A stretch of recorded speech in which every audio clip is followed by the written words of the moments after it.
interview. Neil Cavuto sat down with him at the Mid-State Correctional Facility where Mr. Kozlowski is being imprisoned to talk about his life behind bars, his divorce, and hopes for an appeal. And Neil Cavuto is joining us now from Verona, New York, just a stone's throw away from the prison. Neil, how was he? How was it?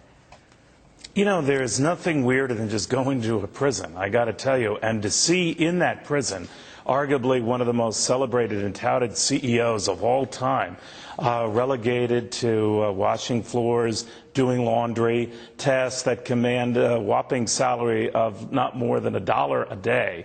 And this is a guy who at his height made more than $170 million in a year. So it's an amazing come down for a guy who seems extremely humbled and battered by the whole process. But in an hour-long interview today, guys, he was really sort of stepping back from it and saying, I'm appealing this case. I'm appealing on the grounds that while I earned a great deal of money, the gist of what a lot of people find so offensive is that lavish lifestyle and the umbrella stands and the shower curtains. We got into that.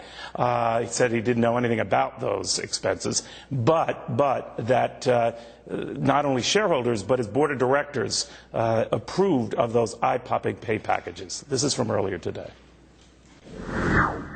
There was a deal in place. The deal was there, and I earned every single penny of that deal.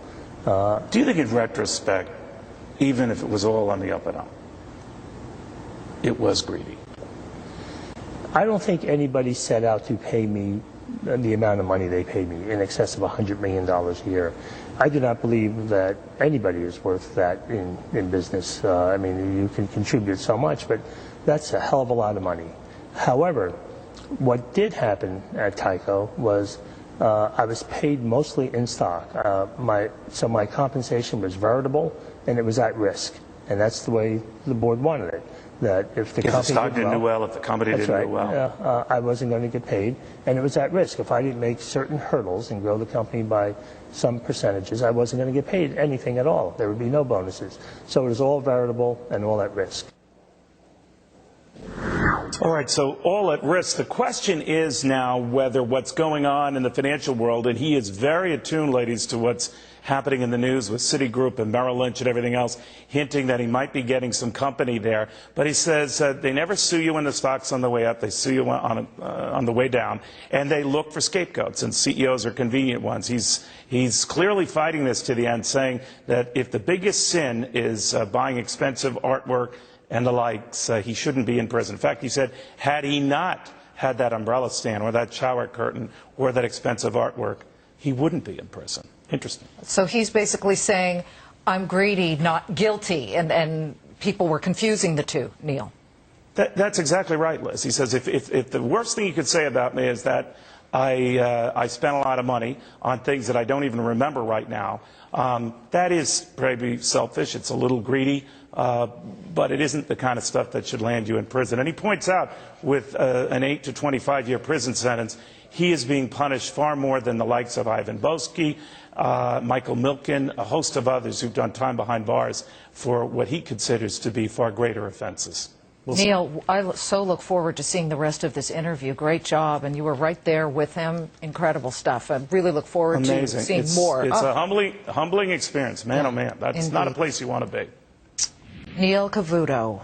And again, you will see the entire prison interview tonight at 6 and 9 p.m. Eastern. And as you just saw the excerpts from Neil Cavuto's jailhouse interview with former Tyco CEO Dennis Kozlowski, he says, yeah, he was overpaid. Yeah, but we want to talk about that. Overpaid. Was he, greedy but not guilty? Let's talk about that with our panel. And welcome Forbes Associate Editor Victoria Barrett with us. Victoria, what do you make of that? It is worth noting that, say, with Enron just went under, went out of business, WorldCom went bankrupt, but Tyco still running, still in business, and he left a healthy company.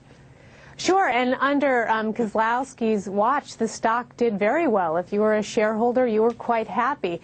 You know, he did a lot of acquisitions. I think what he was guilty of was overzealous acquisitions. He was getting growth and juicing earnings that way. But there was no smoking gun here. There was no incredible fraud. There was no cooking the books. I think his timing was just wrong, and, the prosecutors wanted someone they could put in jail, and he made a couple bad choices. We're all very forgiving here, and I think that's a great quality to have. But Peter Schiff, He publicly declared back then when he was running the company that he almost never sold the stock. In the meantime, he and the CFO, Mark Schwartz, were selling a lot of it to the tune of about $500 million.